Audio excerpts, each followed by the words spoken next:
People come and they go, it kills me real slow. Life at its worst, so much that it hurts. Open up, let you in, don't wanna fall again. Original sin, same story to win. Enemy in my eyes, took me at hello. It's still in disguise, gave up all control. I'm battered and worn. Hey, what's up? My name is Justin Davis. I'm an actor on HBO's Boardwalk Empire, and this is my borough. This is my Brooklyn. I was born in Williamsburg, but old Williamsburg, what it used to be, not what it is now. It's kind of a hipster, kind of USA, but I was born in a time where Williamsburg was, the only Williamsburg known was Williamsburg in Virginia.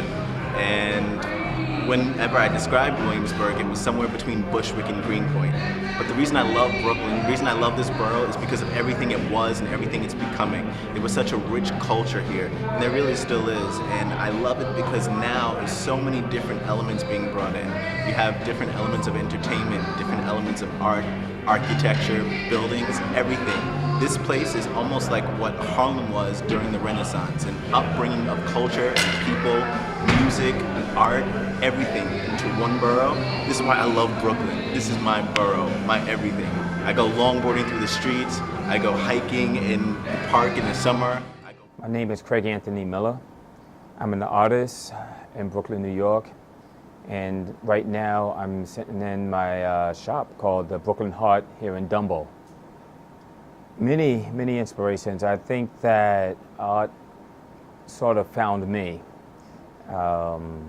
I've always been interested in figuring out things and the beauty behind creativity. So at a young age, I found myself mimicking images constantly, and I think that's what got me into turning into an artist early on. Brooklyn. I think I chose Brooklyn as my home only because I was born here, and I haven't lived here since probably around the age of 12, but I've never left Brooklyn. Brooklyn never left me. So when I had the first opportunity, Brooklyn was the place that I came running back to. Like, I had to be here. The energy in Brooklyn is just, there's no words for it. It's so much happening here. And this was before Brooklyn was a popular city. Brooklyn has always been a place of amazing people helping each other, a great sense of community and artistry here. So Brooklyn was definitely a place I got back to as soon as I had an opportunity. Some of my inspirations from other artists, they're pretty vast. More importantly, I think my biggest inspiration don't really have a name to it. It's more of a cultural movement. I'm highly interested in ancient cultures, whether they're from Africa, Mexico, European civilizations. I am more interested in the story of where art started and art as a communication piece. Over time, there are plenty of names that inspire me, from Matisse to you could say Basquiat. You could say some of the top graffiti names on the streets right now. These people, it's a usage of color and motion to describe a story or a passion, and that's what most interests me, and that's why it goes back before any artist or any modern day artist or contemporary artist is from what they're doing now. So it starts from the beginning with me. I want to say I was trained through a period of time, through life, Formally, I went to St. John's University where I took up graphic design, which had a huge impact in my art career. I took some figure painting classes, some figure drawing classes, some contemporary art classes, art history classes, but I think that mostly I've learned how to create things on my own. I sought out different inspirations through life, and where I'm at now as an artist kind of tells that story. It's, you know, it's not about like what I've learned, it's about like discovering what type of artist I can be and creating something from nothing. And most of it is driven by inspiring others and inspiring myself.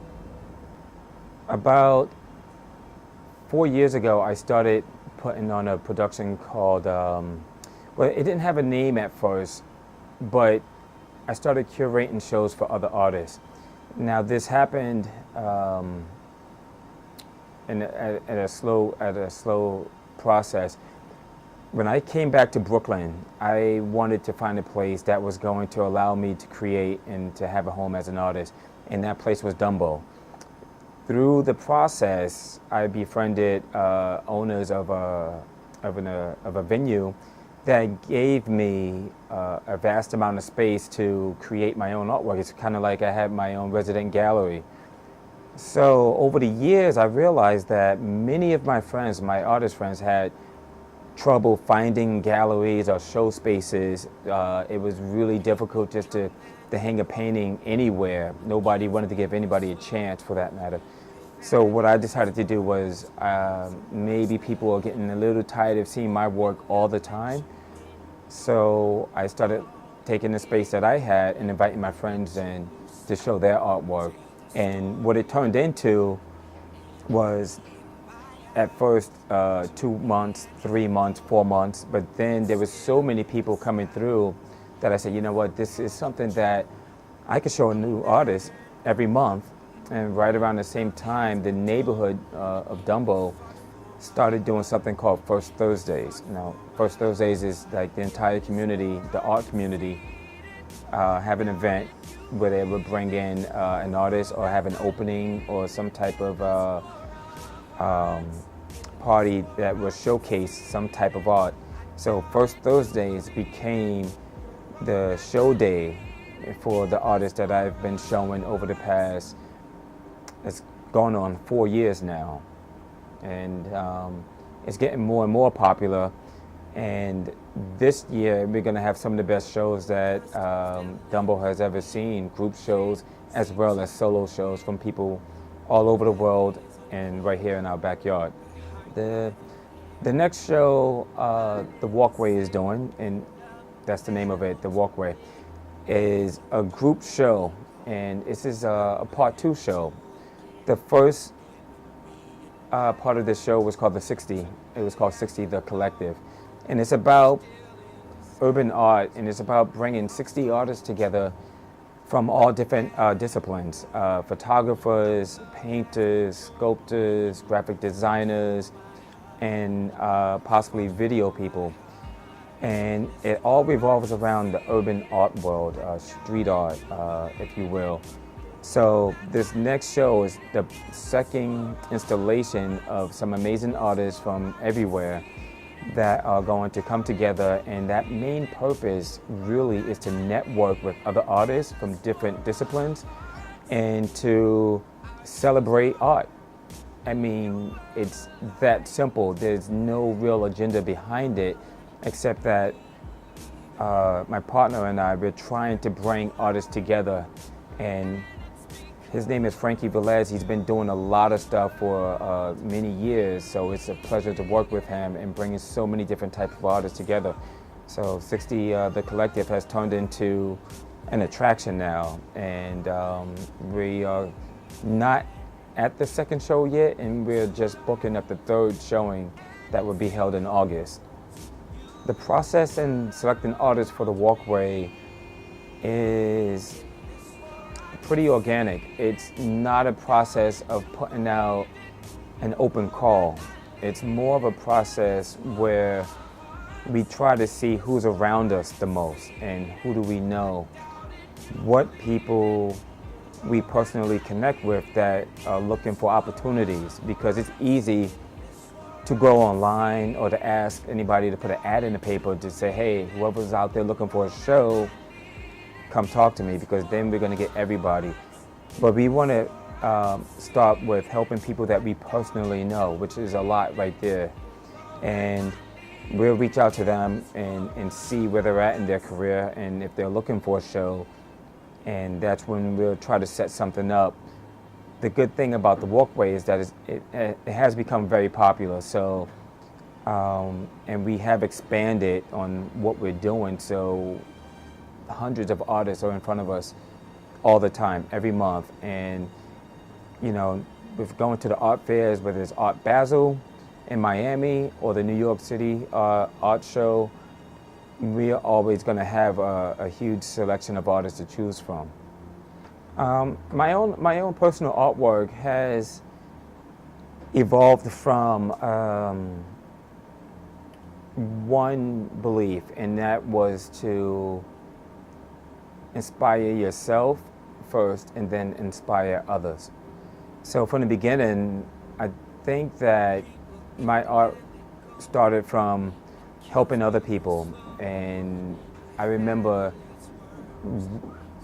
right before the end of college, I started doing interviews with homeless people. And I would go out and find homeless people to talk to and see if I could help them. And this was part of a class that I took where we had to do a report on the minorities.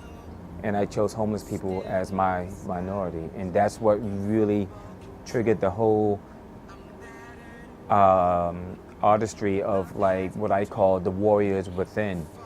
I kind of felt like no matter where you were at in life, that you always had an ability to pick yourself up and to move to another space of mind, a space of mind where you could get out of anything that you are going through that is holding you back. And then it moved to Ganapati, or Lord Ganesh, which is based on Hinduism. And after that, I always painted birds as a representation of flight. And recently, my more popular paintings now are owls. And the owls came about when I had a space to paint, and it was behind, I guess, a mass of trees. And I wondered, like, what type of bird would represent this area? And since it was not lighted, I chose owls. And owls are amazing birds that are very stealthy, they're elusive. Not all owls are nocturnal, I just learned, but they're amazing creatures. And I felt like that would represent my journey on my path of painting about inspiration.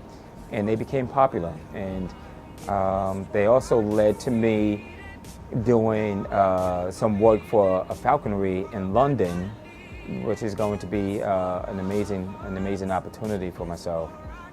I showed in Paris, signed to a gallery in Paris. I showed in Dubai. I showed in London, Marseille. I had a few opportunities to get to Africa, but at the time there was a lot of political unrest, so hopefully that would be my next space. If you wanted to purchase some of my artwork, you can check my website, which is craiganthonymiller.com. You could check the store, or what I like to call my shop, which is thebrooklynheart.com. And these are places where you could find me most of the time. A lot of times, it's word of mouth. Is my Facebook page, which is under Craig Anthony Miller, is where you can see most of the updated work. And then I'm always posting on my website various places where I'm showing around the city. The one thing I would tell any inspiring artist, especially if they want to come to New York, because New York is a tough place to be an artist. I think everybody in New York City is an artist. Never doubt your direction. Stay on your path. If you believe in what you're doing, there's just no more discussion. The hardest thing is to do is to stay on track, is to just listen to yourself, listen to your own voice, listen to what your art do for you, like how does it make you feel? Because if you're not feeling right at the end of the day by doing something somebody else told you to do, then that's a big sign right there. You know, stay doing what makes you feel good and be true to it. Don't deter from that, because that's where you're gonna like grow as an artist.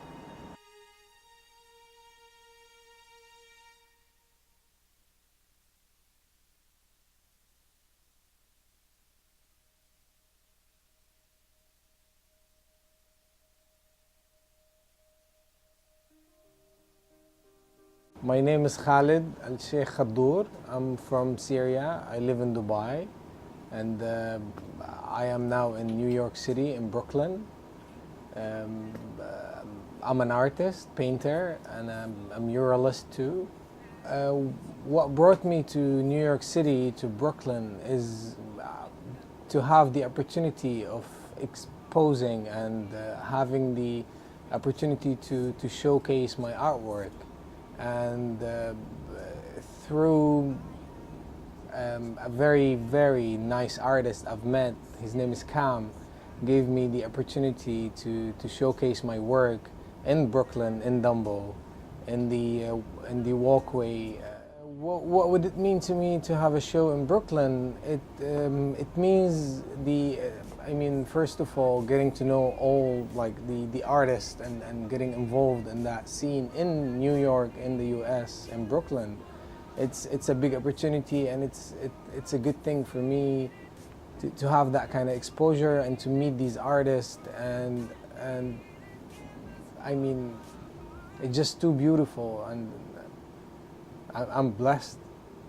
I have shown my work in Baltimore, DC, in the Museum of Frederick Douglass, and that was my first show in the USA, and I am looking forward to have my next one, which is gonna be in New York City, Brooklyn.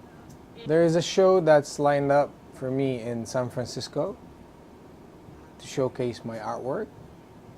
I mean, through the time since I've been painting and getting in the path to become an artist, I didn't expect to come to the USA and to exhibit here. I didn't think about it. It didn't come to me, and it happened. So it's a great thing. I mean, I think every artist would love to come and show here and be part of the art scene in general. What inspires me, and what inspires me to paint and do my artwork, is generally human beings and the emotions. And I mean, lately it's been too much about my country, my home country, Syria. There's a lot going on, the war, the everything. So mostly that's my inspiration. If people would want to look for my artwork, they would find it on my website, which is khalidkhaddour.com, KHALED KHADOUR.com, or my art page on Facebook, which is Khalid Art, KHALEDART. Hi, my name is Christine J. Brandt, and I am an artist and jewelry designer. I live in Williamsburg, Brooklyn, and this is where I create my work. Cut!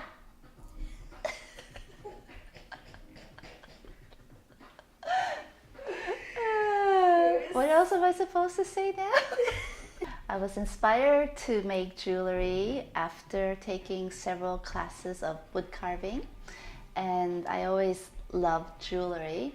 I collect a lot of jewelry, and I've wanted to make my own pieces.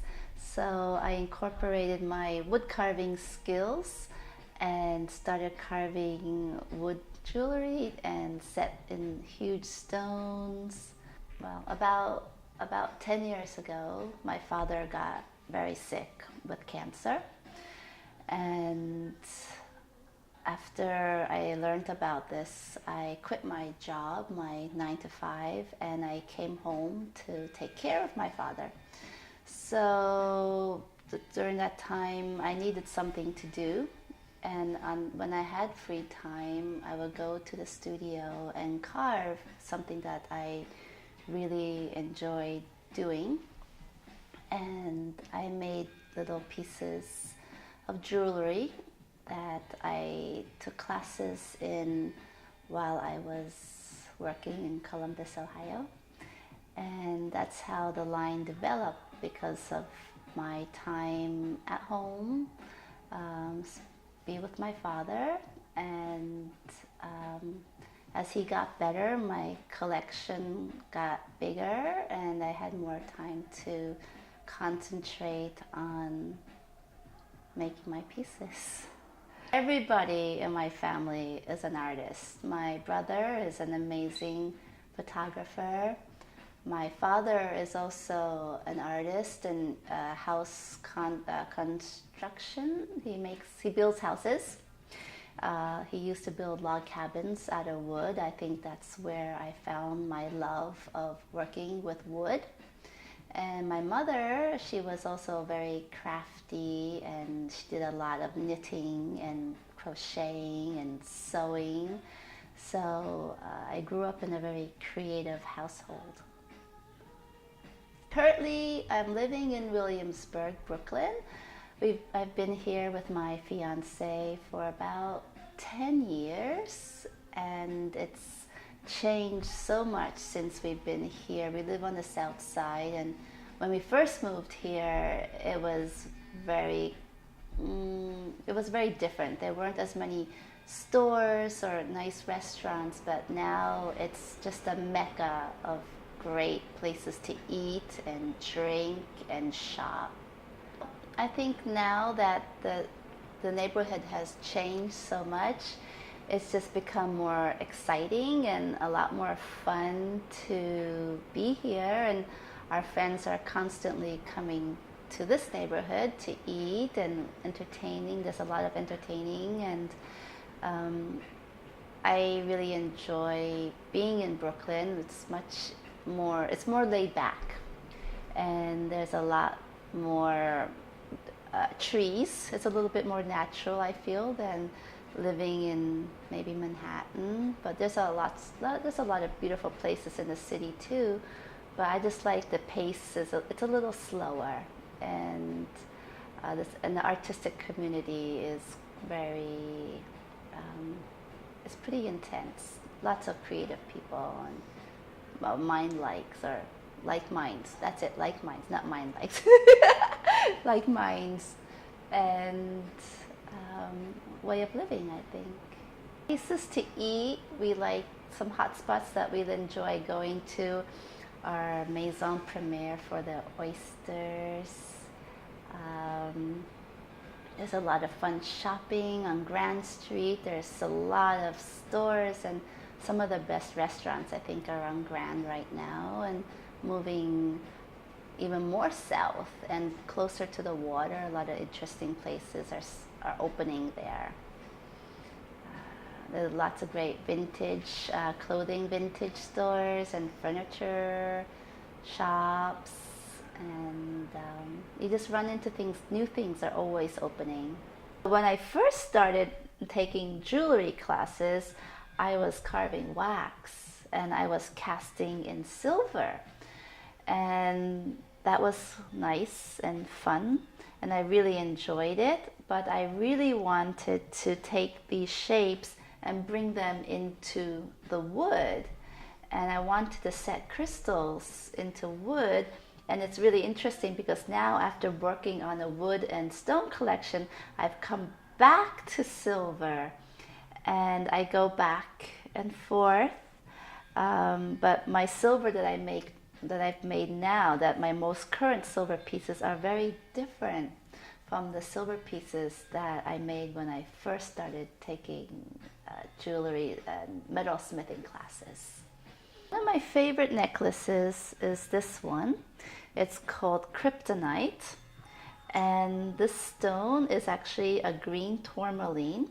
And when the green tourmaline was formed, it was made in a cave. It was growing in a cave where there was a lot of moisture. And while it was forming, some of the moisture got locked inside the crystal formation. And if you look very carefully, some of the crystal forms have actually water locked into the stone. And it's probably millions of years old. And if you cracked it, you might have water coming out of the crystals.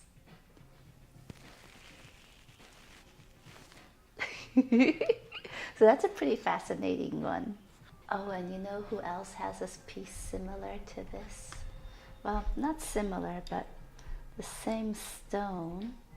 I made one for Oprah several years ago for her birthday.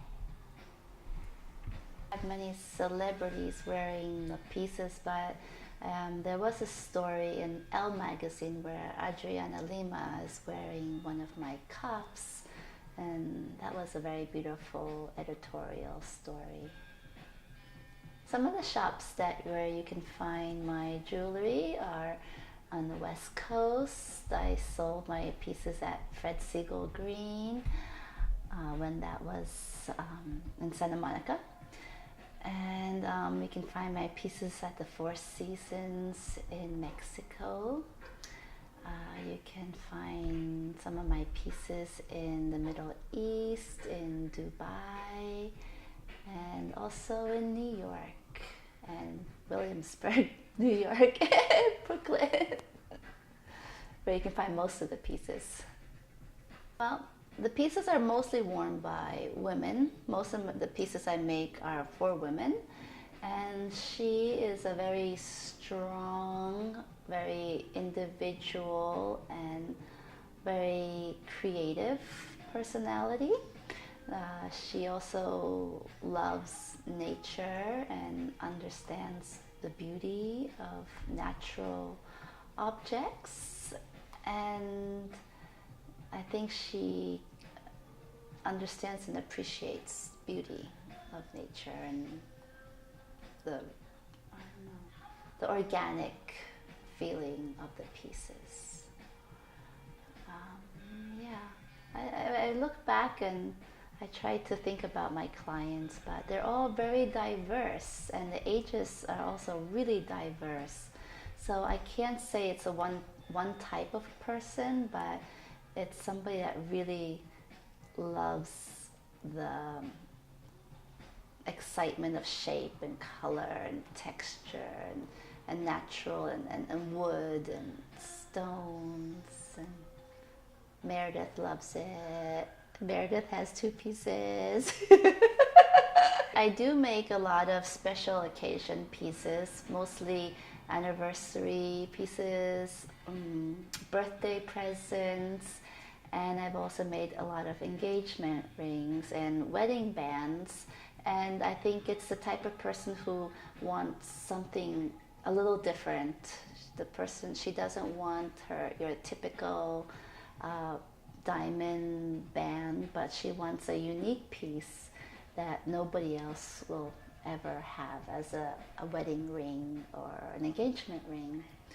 So I've made rings in all sorts of colors, black engagement rings, black stones with the ebony. I made bright red, and it doesn't matter. The colors are just very bright and happy. Okay.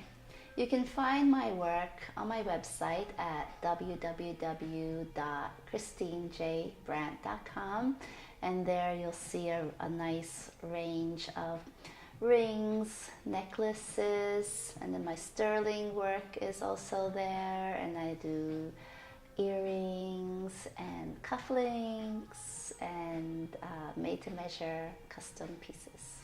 Well, first and foremost, yes, I'm more an artist than a jeweler. I wasn't trained as a formal jeweler. I went to art school, and this came up because of my love of carving and making sculpture. So I consider my little rings sculptures, wood sculptures that can be worn, or art pieces that can be worn and admired.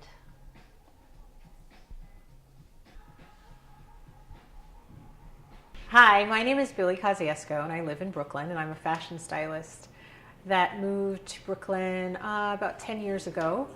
I came here after living in Manhattan for a few years. I moved to New York from Virginia, and by way of Germany actually, because I had lived in Germany for quite a few years and worked in fashion there. And I went to Virginia and then came here and stayed in Manhattan for about 5 years and loved it, and thought I was definitely a Manhattan girl, whatever that means, and had never been to Brooklyn.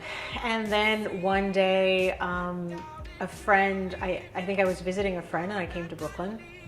Actually, no, that's not exactly true. I did a photo shoot in Prospect Park, and that was the first time I had come to Brooklyn. And I didn't know Brooklyn very well and thought, that it seemed a little slow for me, especially since I had moved to New York in hopes of having a more festive, fun life, and I saw Manhattan as that place. A friend offered their place in Brooklyn, and I jumped at it, and from there I stayed with them for 2 months and then found my own beautiful little brownstone apartment in Clinton Hill. And so I have stayed in Brooklyn ever since and fell in love with Brooklyn for various reasons. It's interesting how many fashion and entertainment people live in Brooklyn, and I think the reason we all kind of feel at home here is, although it's not Manhattan, it's very close to Manhattan. And for me, eventually I became a mom, and living in a place that is more mellow than Manhattan seemed to work for me. For me, Brooklyn has become more of a balance of my New York life. Living in Manhattan was always so rushed and hurried and so much going on, which I thought I loved, but when I became a mom, it became more comfortable for me to live in a place and work in another place. And although the commute is a short commute from Brooklyn to Manhattan, not a long commute as most Manhattanites seem to think, but it's a very short, comfortable commute. And it made a lot of sense for me as, a single mom at the time, and want to have a place that was very comfortable for raising a child. There's lots of families here, lots of cool families live in Brooklyn, and a lot of cool people in general. But it's just an easier way of life for kids. I sometimes think that I miss living in Manhattan and the conveniences of being closer to certain things, but the freedom and the space that we have in Brooklyn has really, made it a lot more comfortable for me, and therefore over the years I don't miss living in Manhattan anymore, and that's shocking to me because I never would have thought I would have said that. And in fact, before I moved here, I was heard so many pleas and arguments from friends like, it's, you should really move to Brooklyn, and I just could never have seen myself here. And now I can't see myself living, in Manhattan anymore. It has really become satisfying to me. There are so many people here to connect to. There are lots of artists. There are lots of places to go. I know that we often, think of Manhattan as kind of like the entertainment mega, or at least, going out with great restaurants, but we have all that in Brooklyn as well. So my favorite restaurant of late has to, usually centers around either sushi or Indian food or some type of ethnic food with flavor.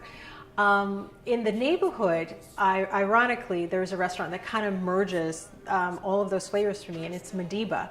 It's near Fort Greene Park on DeKalb Avenue, and so I would always pass it heading to the park. and which Fort Greene Park, if you haven't been, it's just an amazing, amazing, beautiful park. And so with Madiba, I went in for the first time and felt like it really has an eclectic mix of food, and it's just such a range of people that go there. And you know, the biggest hoot was that even my son, and I guess he was 7 or 8 at the time, you know, even loved the food. It's a bigger space. It's done, Madiba is the nickname of Nelson Mandela, who just recently passed, and it's done in with South African flair, and the cuisine is, I think, kind of a merge. It's mainly South African, but it has other influences as well, which, you know, satisfies me. For Brooklyn being its own unique little city, if you will, or town, it's just indicative of what is offered here. I've been a fashion stylist for almost 20 years, which dates me a little. And before that, as I said, I lived in Germany and I worked for a designer. So it actually is a little bit more than 20 years, but I say 20 years now. My sister and I have 4 sisters, but the sister closest in age to me always were kind of partners in crime. And so we would do, you know, various fashion projects and stuff. And she began doing fashion shows, producing them. She was a model when I was much younger, and then she started producing fashion shows and we would produce them together. And then we moved to Germany, and she and I started doing that as well there. And then I met a fashion designer and I started doing fashion shows for her all over Germany. And I really got a feel for productions. And for me, that went back to my training before I moved to Germany. My degree is in fashion, but I actually started out in costume design. It was because of my love of theater. And all through high school, I would intern at different theater houses and things. So I kind of couldn't decide whether I wanted to be in costuming or in fashion. And when I got to college, I still couldn't decide. So I actually started out in fashion, in costuming, and then I eventually got a degree in fashion. A friend at the time, one of my good friends that I was living with, was a makeup artist. So I would get bookings for her and I. And that way, and that's how I started out. I didn't assist with a big name stylist or anything, and I know some people have started out that way. I actually just started, you know, just kind of threw myself into it. And so on Friday evenings or on Saturdays, depending on my schedule, I would take an Amtrak train from Virginia, 6 hours. I would leave at 6 in the morning, and I would just bring all of my stuff for styling gigs. So I would contact photographers, and I worked for an ad agency at the time. So I had a whole roster of photographers that were in New York. And so I would contact them and say, listen, I want to build my book, my portfolio, and I'm willing to, you know, come to New York. And I knew the importance of having a New York, you know, at that time, photo shoots experience and portfolio. And so I would drag all my stuff on the train at 6 in the morning, get here at 12 noon, and dash to Midtown or wherever the photo shoot was, and style a photo shoot. But, you know, it doesn't always work out as you plan. But when I did move here, you know, things did start happening, because, as I said, I would, you know, do the cold calling. I would do calling and faxing, you know, all day long until I got work for my friend and I accumulated musical clients. I think at the time there was a magazine that was so hot, and it's no longer around now. It was Honey Magazine. And I think my first editorial was probably with Honey Magazine, and there were such great editors that started out there. Michaela Angela Davis, Sonia Majette, you know, there were just, you know, a great, fun little publication that covered, at the time, you know, women of color in the music industry and entertainment. And I think I styled Rosario Dawson for the first time when she was, I think, 15 years old, or 16. She had just done the movie Kids. And so Honey put her on the cover, or did a cover story on her, I believe, at the time. So she and I think Angie Stone, the singer Angie Stone, were my first editorial projects, and it was through Honey. And it was very interesting because I think I had met Sonia Majette, the editor, somewhere, and you know, we just hit it off, and then you know, she booked me to style, I think it may have been either in Boucher Wright, who actually lived in this neighborhood. It's really funny. In Boucher Wright lived in the building that I live in now, and I didn't know her then. It's so weird. I was, you know, quickly working, going from music to fashion and going in and out of it, which for me as a stylist and as a former lover of art and all things artistic, you know, and of, you know, a student of theater, I began quickly to bridge or to marry the very dramatic and costumey fashion and high fashion with music, and it worked out perfectly. I mean, that was during the, you know, music video boom again in the late 90s, and so I quickly went on to do music videos from that as well for various artists. And you know, fast forward a little, being a contributor or editor to such publications as Harper's Bazaar and Espanol, to Cosmopolitan and Espanol, where for those two publications I had the most fun of my entire career. You know, for a couple of years I actually produced, you know, all of the shoots and covers. I was able to hire all of my friends and photographers and casting, so I was able to do like a wide range of jobs just from that one client. And for me, it was the happiest time of my career. I was allowed to be very creative, and I was allowed to research and to just cover fashion in the way that I love to, which was always high fashion. And for me, that was my calling card, that my work always represented high fashion, color, texture, just, you know, fashion from an artistic perspective.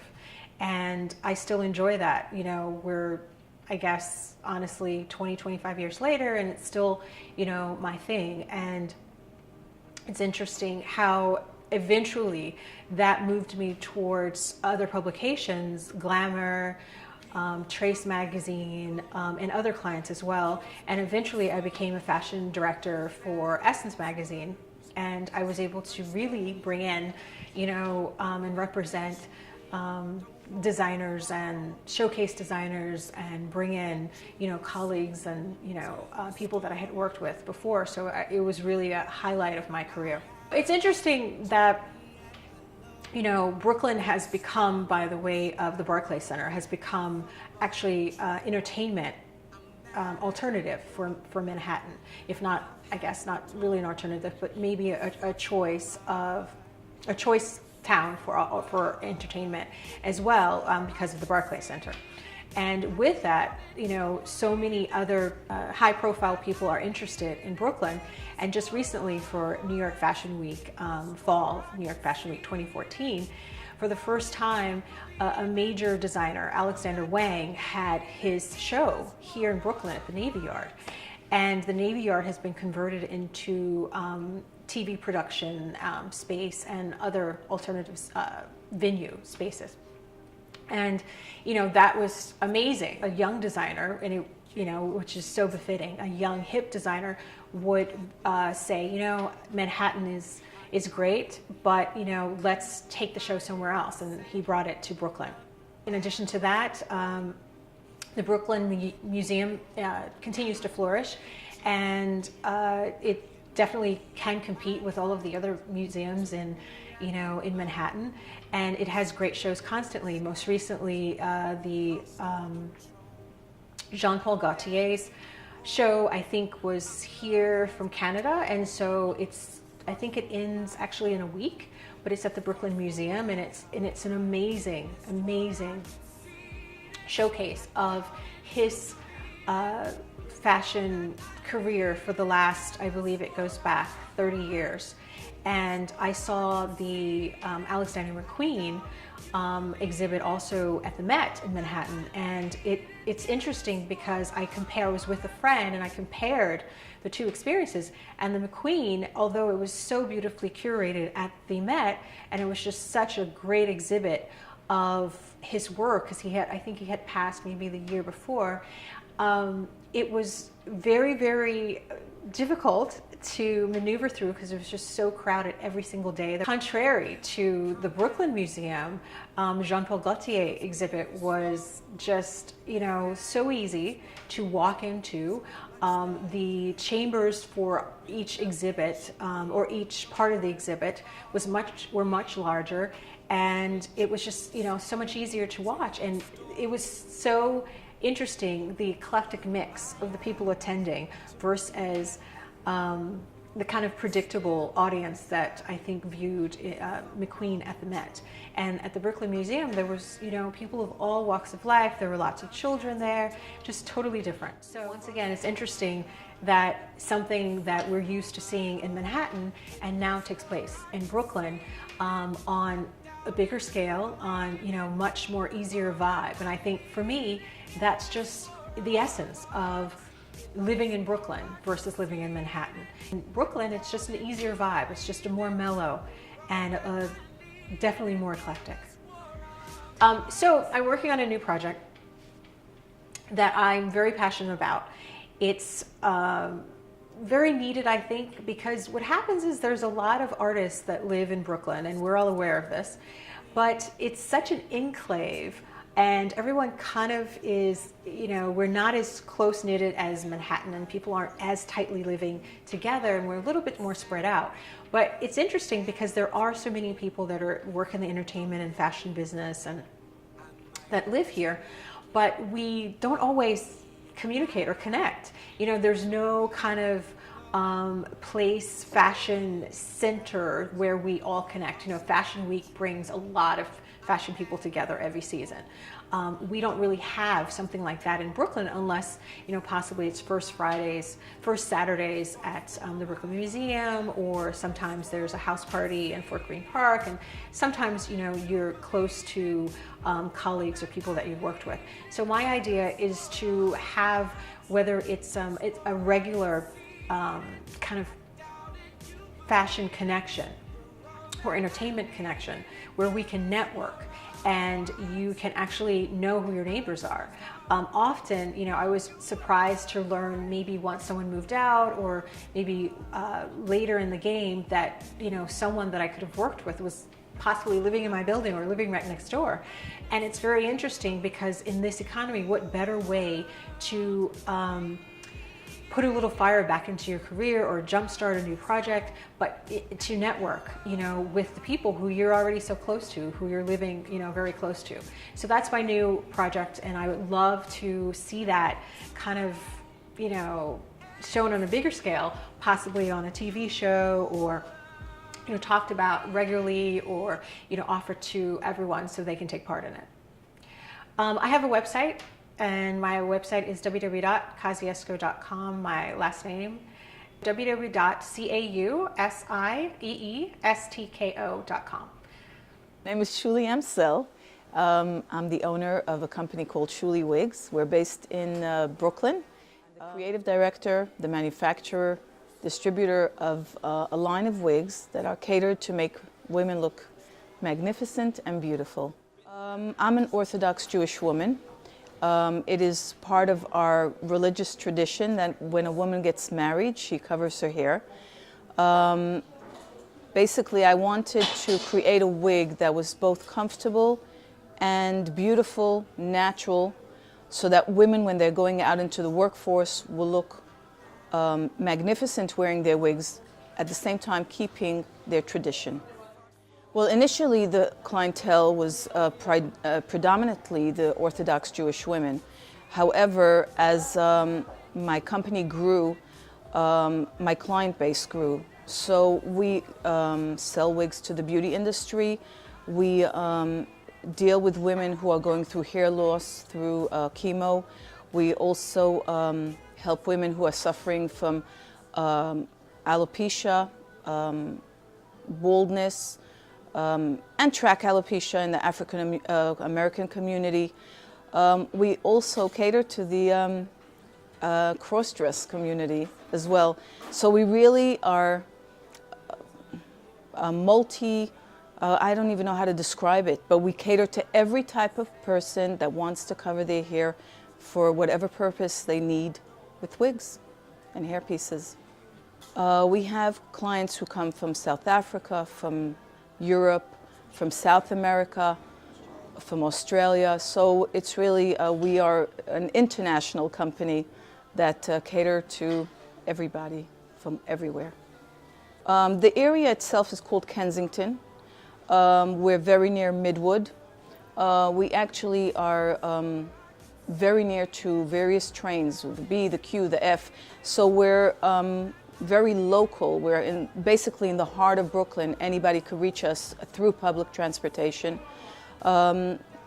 It's not a passerby area, but the people who are coming here are coming to see us. They're coming to see beautiful wigs and to purchase. I have so much to say, and I know I have limited time, so I'm not really saying everything that I feel and I want to share. What do you want to share? I want to share that basically we're about making women feel beautiful, empowered. A wig today is not a taboo anymore. It can be an amazing accessory for women. Even women with full natural hair who can go around like that. If they want a beautiful look for a night out and they want a different look or a different color, a wig is a perfect thing to wear. We rent out wigs for those occasions as well. So it's really, the real deep meaning for me is when a customer is sitting in the chair and for whatever reason she's needing to buy the wig, we are empowering her, we're making her beautiful, we're giving her confidence, and this is something that's very important to me. When people are, specifically women, go through chemotherapy and they start to lose their hair, the hair is an integral part of femininity for 99.9% of women. When they lose that, they lose a part of themselves. And so this again touches my soul because I want to make them feel beautiful. I want to make them feel that even though they're going through this terrible time in their life, there's somebody out there who's understanding their needs, who's understanding their feelings, and can make it better, can make it a little better. So this is something that really touches my soul. And when women walk out and they're happy and they're thrilled and their husband says they look beautiful, it just makes it worthwhile for me.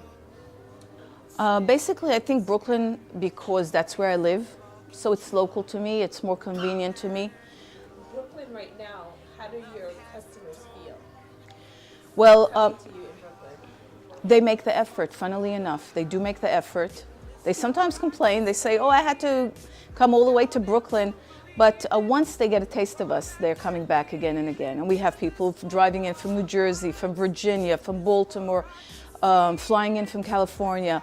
But the end result, when they come in and they feel so welcome and so ecstatic about what they're getting and what they're, basically it's like a reward at the end of the trip. They're happy to come and they come back again and again. My husband is my partner. Being the creative director of Shuli Wigs, I'm involved in purchasing the hair, building up the wigs, designing caps, and the general artistic look that I want to achieve with the wigs. We've participated in the Miami Mercedes-Benz Fashion Week. We've also participated in New York Fashion Week. We feature in many, many magazines where stylists love using the wigs, from Vogue, Cosmopolitan, to many European magazines as well. We also have some celebrity clients, some that we can talk about, some that we can't. But everybody is just as important to us. So everybody who comes in here becomes a celebrity at Shuli Wigs. My name is Shuli. I'm the founder, creative director, and owner of Shuli Wigs. And I'm a proud citizen of Brooklyn. Well, my name is Jay Johnson. As you can see, I'm a barber. I've been doing this probably for like 13, 14 years, you know. I love my occupation. It doesn't even feel like I'm working, you know. I appreciate this job that I have right here. Started cutting my own hair. You know, at first, I used to go to the barber shop. I used to look at how other barbers cut, And I always felt that it was funny how they could transform somebody. And then one day I just cut my own hair. Somebody asked me who cut my hair. So when I told them I did it, they asked for a haircut. And yeah, from there, I started cutting from right there. I had people coming to me, want me to cut their hair. I don't know, I taught myself basically. You know, then I started working in the shop. So the barber asked me to work in the shop with him, and then after that, it was on and popping. I just started cutting hair. Visine all day. Oh yeah. This is Levels Barbershop. World Yeah. famous. And Yeah. how long has Levels been in business here in Memphis, Stuyvesant? 6. How long? What? 2000. Huh? Levels has been in operation here since 2000. So Since 13 years. Not 2,000 years, but 13 since- years. yeah, 13 years. You said since 2000. Since the year 2000. Okay, all right. So it's been here for 13 years. 13 years. It's been here 2000 BC. Since 2000, yeah. How do you feel your service to the community? Is it beneficial? How? Well, I mean, it's real diverse. You know, we got everybody comes up inside it. You know what I'm saying? So it's not just blacks. I mean, we got Indian. everybody. Chinese. Chinese, Caucasian, Korean. Green. You know, everybody comes up inside levels. You know, it's different levels of people that come up in levels. Of course, you know, I mean, business is actually great. You know what I'm saying? It's got better. You know, I like the way the community changed, but the only thing I really don't like to change was the rent. I mean, that's about it. That's real tough. So this is my borough. This right here. This is what we've become. And it's proud. It's time for Brooklyn to stand up. I'm proud to be a Brooklynite. I hope every Brooklynite out there is too. Dust still in the wind. I can't see to the end. The path is unclear. Behind by the near. New line in the sand. Another battle to win. If you don't let me go, I might hurt you again. Enemy in my eyes took me at hello. We're still in disguise. We lost all control. I'm battered and worn. Our love has me torn. You fought for my heart. You fought for